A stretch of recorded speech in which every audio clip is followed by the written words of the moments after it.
तो नमस्कार, good morning. स्वागत है आप सभी का मेरे आज के YouTube चैनल में। आप सभी को मैं आज बताने जा रहा हूं एक नए विषय के बारे में, एक नए पॉइंट के बारे में जिसको जानना अति आवश्यक है। मैंने आपको पिछली वीडियो में भी बताया है कि युग्मक तथा युग्मनज के विषय में और अन्य भी कई सारे पॉइंट हैं, उन सभी के बारे में मैंने आपको पिछली वीडियो में बता चुका है। जिन छात्र एवं छात्राओं ने मेरी पिछली वीडियो नहीं देखी हो वह मेरी पिछली वीडियो को अवश्य देखें तथा इसके आगे के पिछली जानकारी के विषय में जानने का प्रयत्न करें। अब मैं आपको एक आगे का पॉइंट पढ़ाने जा रहा हूं जिसको जानना अति आवश्यक है। यह कक्षा 12 के विद्यार्थियों के लिए बहुत ही अत्यंत महत्वपूर्ण विषय है।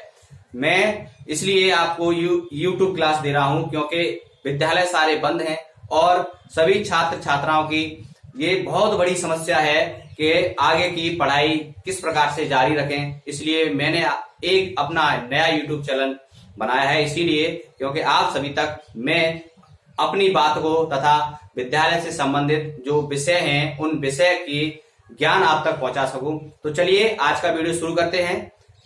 देखिए, आज का पॉइंट है युग्मनज। आज का विषय जिसके विषय में हम चर्चा करेंगे वो है जीव विज्ञान, और जीव विज्ञान के अंतर्गत पॉइंट है आपका युग्मनज। युग्मनज किससे कहते हैं तथा इसका निर्माण कैसे होता है। युग्मनज को हम जायगोट भी कहते हैं। जायगोट और युग्मनज दोनों एक ही शब्द हैं। इनका निर्माण कैसे होता है तथा ऐसी कौन सी प्रक्रिया हैं जिसके अंतर्गत ये सारी क्रियाएं आती हैं, ये सारे युग्मनज आते हैं। चलिए शुरू करते हैं। देखिए, द्विगुणित युग्मनज का निर्माण सभी लैंगिक जनन करने वाले जीवों में सर्वव्यापी है। द्विगुणित युग्मनज का निर्माण सभी लैंगिक जनन करने वाले जीवों में सर्वव्यापी है। मैंने आपको पिछली वीडियो में बताया था लैंगिक जनन और अलैंगिक जनन के बारे में। यदि आपने मेरा पिछली वीडियो नहीं देखा तो कृपया उस वीडियो को अवश्य देखें, तभी आप नंबर बाई नंबर प्रत्येक स्टेप को समझ सकते हैं। यदि ऐसा नहीं है तो आप प्रत्येक स्टेप को अच्छी तरह से नहीं समझ पाएंगे। मैंने आपको पिछली वीडियो में बताया था लैंगिक और अलैंगिक। लैंगिक जनन किन दो प्राणियों के बीच में होता है तथा अलैंगिक जनन किस किस में होता है। तो जो युग्मनज का निर्माण होता है वो सभी लैंगिक जनन करने वाले जीवों में सर्वव्यापी है। अब लैंगिक जनन किस में होता है, एक होता है नर और दूसरा मादा, इसको बोलते हैं युग्मक। जो युग्मक होता है, जो जोड़ा होता है नर और मादा का, वही दोनों लैंगिक जनन करते हैं जिससे युग्मनज का निर्माण होता है। बाह्य निषेचन करने वाले सभी जीवों में युग्मक का निर्माण बाह्य माध्यम से होता है। मैंने आपको पिछली वीडियो में इसके बारे में भी बताया था कि बाह्य निषेचन, जो प्राणी बाह्य निषेचन करते हैं तथा जिन प्राणियों का जो निषेचन, जो फर्टिलाइजेशन होता है वो शरीर से बाहर होता है, उसको हम बोलते हैं बाह्य निषेचन। और वह कौन सा माध्यम है जिनके जरिए से प्रत्येक प्राणी जो एक लिंगी है तथा द्विलिंगी है जो बाह्य निषेचन करता है, उनका एक माध्यम होता है जल। जल के द्वारा ही वे सभी अपना निषेचन करते हैं। जल के द्वारा ही वो सभी अपना बाह्य निषेचन करते हैं। जबकि वह जीव जिसमें आंतरिक निषेचन होता है उसके शरीर के भीतर युग्मनज या जायगोट का निर्माण होता है या उसकी संरचना होती है। वह जीव जिसमें आंतरिक निषेचन मैंने पिछली बार ही बताया था आंतरिक और बाह्य निषेचन के बारे में। आंतरिक निषेचन किसे कहते हैं, वह निषेचन जो किसी भी प्राणी या जीव के शरीर के अंदर संपन्न होता है उसको बोलते हैं आंतरिक निषेचन। दोबारा फिर सुनिए, वह निषेचन जो किसी भी प्राणी के शरीर के अंदर होता है वह होता है आंतरिक निषेचन। मैंने पिछली बार ही बताया था जो बाह्य निषेचन होता है वह थोड़ी सरल प्रक्रिया है तथा जो आंतरिक निषेचन होता है वह बाह्य निषेचन से सरल प्रक्रिया नहीं है, यह बहुत जटिल प्रक्रिया है। आंतरिक निषेचन वाली जो भी प्रक्रिया है वो बहुत ही जटिल प्रक्रिया है तथा लंबे समय तक चलने वाली एक प्रक्रिया होती है। आगे देखिए, युग्मनज के आगे का विकास जीव के अपने जीवन चक्र तथा वहां के पर्यावरण पर निर्भर करता है। देखिए बहुत ही मोस्ट इंपोर्टेंट पॉइंट है तुम्हारा पर्यावरण। युग्मनज के आगे का विकास, जो युग्मनज होता है उसके आगे का विकास अत्यंत महत्वपूर्ण है कि युग्मनज आगे का विकास अपना किस प्रकार से करता है। देखिए युग्मनज आगे का विकास जीवों के अपने जीवन चक्र, यानी कि वह जो अपने जीवन में जितने भी प्रक्रियाएं होती हैं उसके जीवन में उतार चढ़ाव होते हैं, क्या उसके लिए उचित होता है, क्या अनुचित होता है, किसकी उसे सबसे ज्यादा आवश्यकता होती है, ऐसे कौन से पर्यावरण में उसके लिए महत्वपूर्ण बिंदु या तत्व होते हैं जिससे उसका उचित विकास हो सके, यह सब उसके पर्यावरण या वातावरण पर निर्भर करता है। पर्यावरण एक ऐसा उसके चारों तरफ का वातावरण होता है जिसमें उस किसी भी जीव का निर्माण होता है, किसी भी युग्मनज का निर्माण होता है। जैसे वातावरण में युग्मनज पलेगा बढ़ेगा या जिसमें उसका निर्माण होगा उसका उसके जीवन चक्र पर अत्यधिक प्रभाव पड़ता है। जिस वातावरण में कोई भी जीव निर्मित होता है या जिस वातावरण में वह अपना जीवन यापन करता है उस वातावरण का प्रभाव, उस पर्यावरण का प्रभाव उसके जीवन पर अत्यधिक पड़ता है।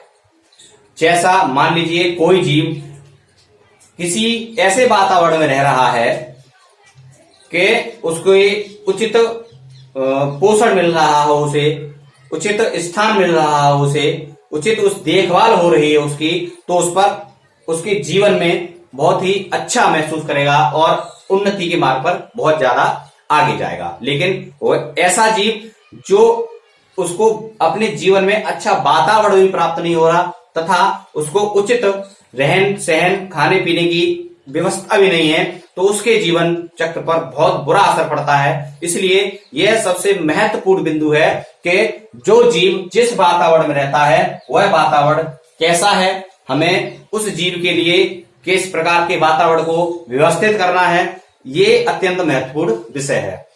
अतः हम जब किसी भी युग्मनज का निर्माण करते हैं या कोई भी लैंगिक अलैंगिक एक लिंगी हो या द्विलिंगी हो, जब किसी भी जीव का निर्माण करता है तो वातावरण उसके जीवन में मुख्य भूमिका निभाता है।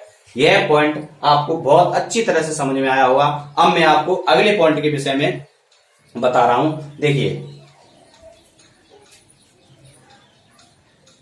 देखिए मैंने आपको अभी बताया कि युग्मनज का निर्माण किस प्रकार करते हैं और उनकी क्या आवश्यकता होती है।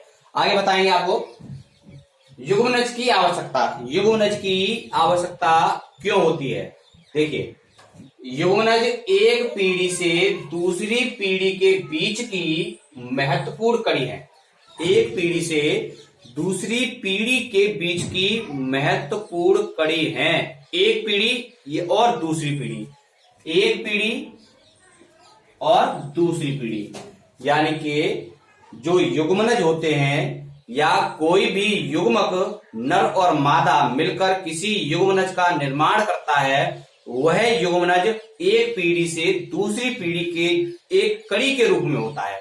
मान लीजिए कि एक युग्मक किसी युग्मक ने किसी युग्मनज का निर्माण किया, हमेशा के लिए नहीं रहेगा।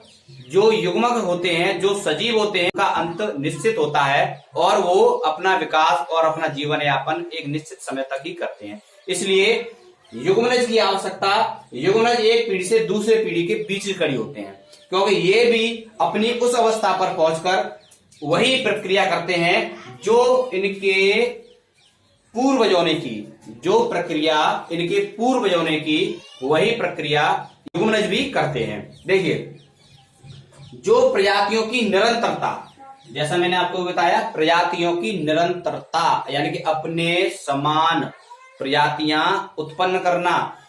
देख एक जीवधारी कोई भी प्राणी जो होता है उसके अंदर एक क्षमता होती है, एक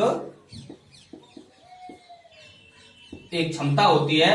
वह क्षमता होती है कि प्रत्येक जीवधारी जिस भी समुदाय का हो, किसी भी वर्ग का हो, किसी भी जाति या समूह का हो, वह अपने समान संतान उत्पन्न करने की क्षमता रखता है। अपने समान संतान उत्पन्न करने की क्षमता रखता है किसी भी जाति वर्ग का प्राणी हो। तो जो युग्मक होता है वह युग्मनज का निर्माण करता है और युग्मनज आगे चलकर फिर वही प्रक्रिया करता है जो उसके पूर्वजों ने की थी। युग्मक नर और मादा मिलकर फिर एक युग्मनज का निर्माण करते हैं जो प्रजातियों की निरंतरता को बनाए रखते हैं। यदि ऐसा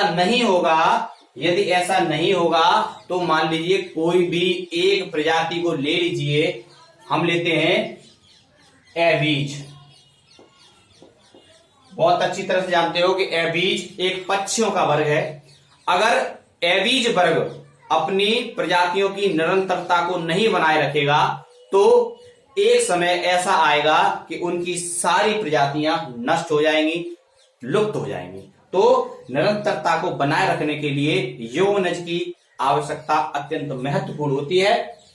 प्रत्येक लैंगिक प्रजनक एक प्रजनक, देखिए प्रजनक कौन है? प्रजनक सिर्फ समझने का एक तरीका होता है। प्रजनक वह होता है जिसमें नर और मादा होते हैं, वही होता है युग्मक और वही होता है प्रजनक। एक लैंगिक प्रजनक जो अपने समान संतान को उत्पन्न कर सकता है वह है, यहां तक के मानव। लैंगिक प्रजनक मानव में नर और मादा दोनों सम्मिलित होते हैं। जीवन की शुरुआत एकल कोशिका युग्मनज के साथ के रूप में होती है। जीवन की शुरुआत एकल कोशिका युग्मनज के रूप में होती है। यानी कि जब किसी भी मानव का निर्माण होता है या किसी भी प्राणी का निर्माण होता है तो उसकी शुरुआत एकल कोशिका युग्मनज के रूप में होती है। देखिए ये विषय अत्यंत महत्वपूर्ण है और इसकी जानकारी विस्तृत रूप से प्राप्त करने के लिए आपको मेरी वीडियो को प्रतिदिन देखना होगा, तभी आप प्रत्येक पॉइंट को समझ सकते हैं। और ज्यादा से ज्यादा शेयर करना होगा। यदि कोई भी पॉइंट आपको समझ में नहीं आता तो मुझे कमेंट बॉक्स में कमेंट करके बताना होगा, मैं आपको समझाने का प्रयास करूंगा। इसलिए ज्यादा से ज्यादा वीडियो को देखें और अंत तक देखें। ऐसा नहीं है कि आप बीच में ही वीडियो को छोड़कर चले जाएं, बंद कर दें। आप जब तक अंत तक वीडियो को नहीं देखेंगे तब तक आपकी समझ में कुछ आएगा नहीं। और इस क्लास का चलना, इस चैनल का बनना सिर्फ एक ही मकसद से बनाया गया है कि विद्यालय बंद होने के कारण यह चैनल आपके सम्मुख लाया गया है। इसलिए प्रत्येक बच्चे को एवं छात्र एवं छात्रा को यह क्लास लेना अत्यंत महत्वपूर्ण हो जाता है। मेरी क्लास को देखें, समझें और ना समझ में आए तो मुझे कमेंट बॉक्स में कमेंट करके बताएं। मैं आपको आगे बताता हूं। देखिए अब मैं आपको एक नए पॉइंट के बारे में बता रहा हूं, अंडप्रजक और सजीव प्रजक। देखिए अंडप्रजक और सजीव प्रजक क्या होते हैं और ये अपना जो युग्मनज है उसका निर्माण किस प्रकार करते हैं तथा इनका युग्मनज का निर्माण कैसे होता है। सबसे पहले हम समझते हैं प्राणी को सभी बहुत अच्छी तरह से जानते हैं और मैंने कई बार आपको बताया है कि प्राणी कौन होते हैं, जिनमें जीवन होता है तथा जो क्रियाएं प्रतिक्रियाएं करते हैं वो सभी प्राणी होते हैं। अब प्राणी दो प्रकार के होते हैं, एक होता है सजीव प्रजक और एक होता है अंडप्रजक। प्राणी दो प्रकार के होते हैं, सजीव प्रजक और अंडप्रजक। सजीव प्रजक प्राणी कौन से होते हैं तथा अंडप्रजक प्राणी कौन से होते हैं मैं आपको बताऊंगा। देखिए वे प्राणी जो सजीव जीवन को उत्पन्न करते हो उन्हें हम सजीव प्रजक कहते हैं, या इनको हम जरायुज सजीव प्रजक को हम जरायुज भी कहते हैं, या जो प्राणी अपने समान संतान उत्पन्न करने की क्षमता रखते हैं वह प्राणी जरायुज या सजीव प्रजक कहलाते हैं। ये इस प्रक्रिया को संपन्न करने वाले प्राणी जिनमें मनुष्य, पशु पक्षी और अन्य कई प्राणी सम्मिलित होते हैं। जो प्राणी बच्चे देते हैं उन्हें हम सजीव प्रजक या जरायुज कहते हैं। बच्चे देने वाले, अब आप बहुत अच्छी तरह से जानते हो वो कौन से प्राणी हैं जो बच्चों को जन्म देते हैं, वो सभी सजीव प्रजक में आते हैं, जरायुज में आते हैं। और दूसरा पॉइंट है अंड प्रजक। अंडप्रजक जैसे इससे ही समझ में आ रहा है अंड, अंड माने क्या होता है? अंडा, अंड माने अंडा। तथा जो प्राणी अंडा उत्पन्न करते हैं, अंडा के भीतर उनका सजीव और या युग्मनज होता है, वो प्राणी सभी अंडप्रजक या अंडयुज कहलाते हैं। अंडयुज, अंडयुज या अंडप्रजक कहलाते हैं। जो प्राणी अंडे उत्पन्न करते हैं, जिसमें आपके पक्षी भी आते हैं, कुछ रेप्टिलिया वर्ग के आते हैं। रेप्टिलिया जिसको बोलते हैं हम सरीसृप वर्ग, मगरमच्छ है, कछुआ है, छिपकली है, सांप है, ये सब सरीसृप वर्ग में आते हैं। आगे जब आप लगातार क्लास लेते रहेंगे तो आगे ये सभी विषय की जानकारी आपको मिल जाएगी कि अंडप्रजक कौन, सजीव कौन होता है, निर्जीव कौन होता है, ये मैंने आपको अभी बताया। लेकिन ये जो वर्ग हैं मैंने आपको बताया, एवीज वर्ग, रेप्टिलिया वर्ग, सरीसृप वर्ग, एनिमेलिया वर्ग, ये सभी वर्गों के बारे में मैं आपको धीरे धीरे आगे आने वाली वीडियो में सभी जितने भी आपके जो पॉइंट हैं सारे क्लियर करूंगा। इसलिए वीडियो को लगातार देखते रहें, कोई गैप ना हो और वीडियो को अंत तक अवश्य देखें। आपको अंडप्रजक और सजीव प्रजक बहुत अच्छी तरह समझ में आया। जो बच्चे उत्पन्न करते हैं, बच्चे देने वाले प्राणी, ये सभी आते हैं सजीव प्रजक में, जरायुज में, और